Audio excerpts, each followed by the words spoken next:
Today, we're jumping into the work of a really incredible Spanish physician, Juan Rof Carballo.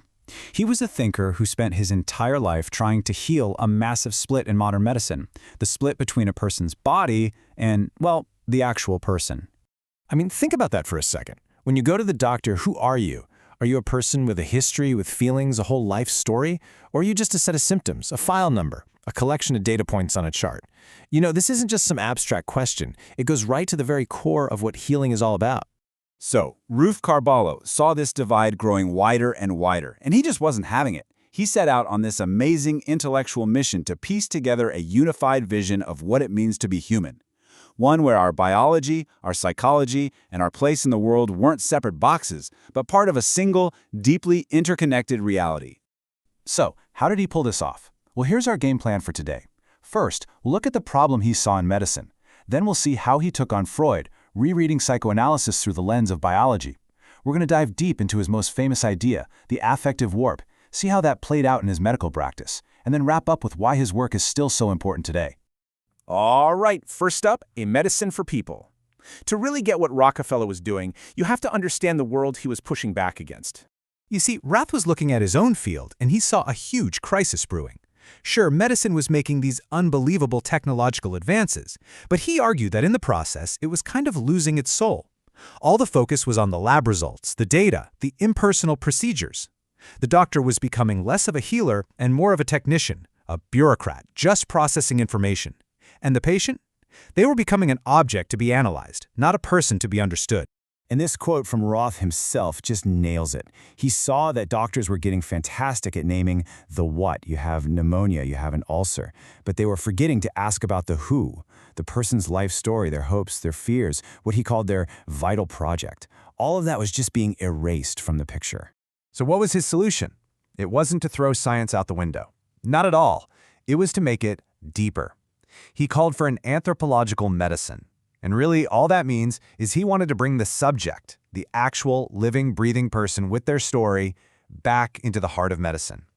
For Roth, you couldn't truly heal the biology without understanding the biography. So, let's get into how he built this new vision. To do that, he had to grapple with the biggest psychological theory of his day, psychoanalysis. Okay, this is where it gets really interesting, because you see how Ralph both used and seriously challenged Freud.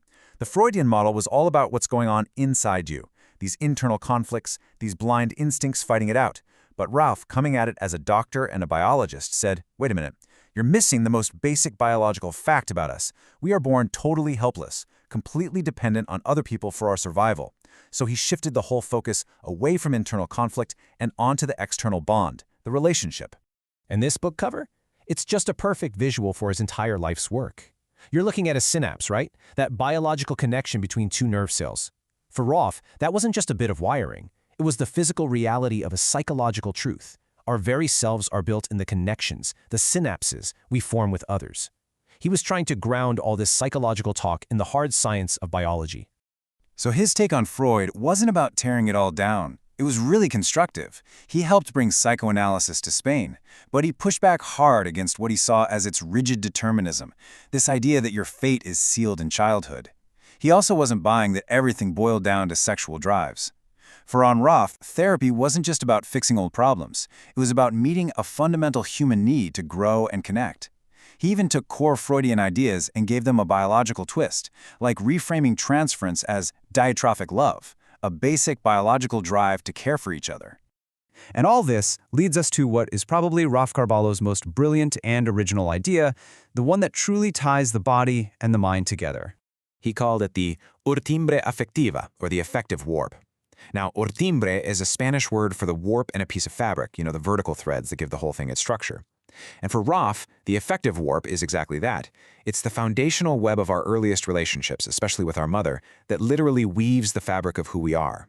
And he was dead serious. This wasn't some nice metaphor. He meant it's a real biological process that physically shapes our brain and our body.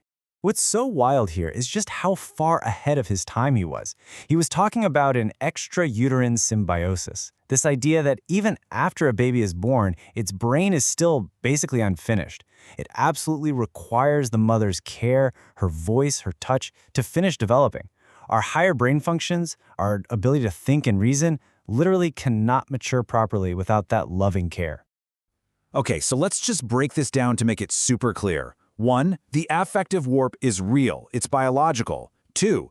It's like the initial programming for how we see the world and what we believe about ourselves. 3. It doesn't just stop in infancy, it keeps weaving the fabric of our social lives forever.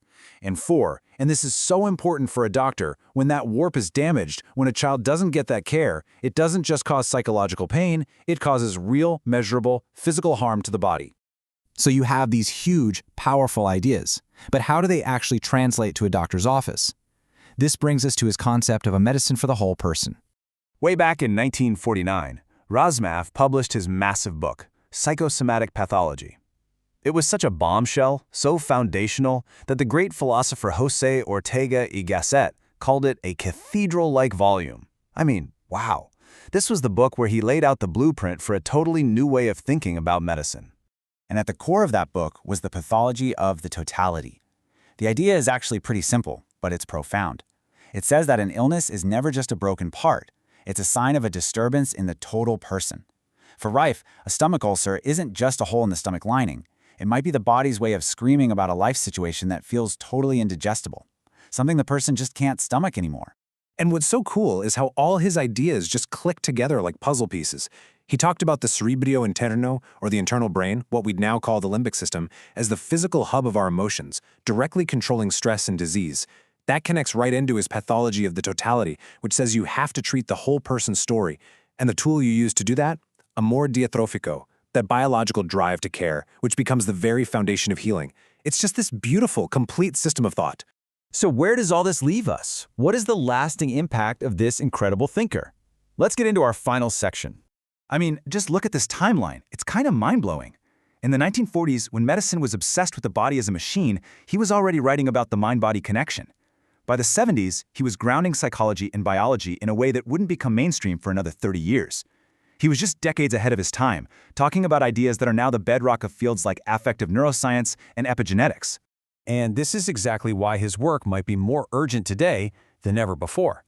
In an age where medical technology is becoming almost godlike in its power, his work is this powerful antidote. It's a reminder that a medicine that can do everything but has forgotten our basic human need for connection and meaning is a medicine that has lost its way. And I want to leave you with this absolutely stunning quote. For Rof, tenderness wasn't some soft, sentimental feeling. No, it was a scientific tool. He believed it was the root of authentic objectivity, the only way you could truly see and understand another person, a patient, for who they really are, without violently forcing your own theories onto them. And so his work leaves us with that huge question. As we race toward an AI and data-driven medicine, what is the value of tenderness? What's the price we pay if we forget how to be human? Thanks for digging into this with me.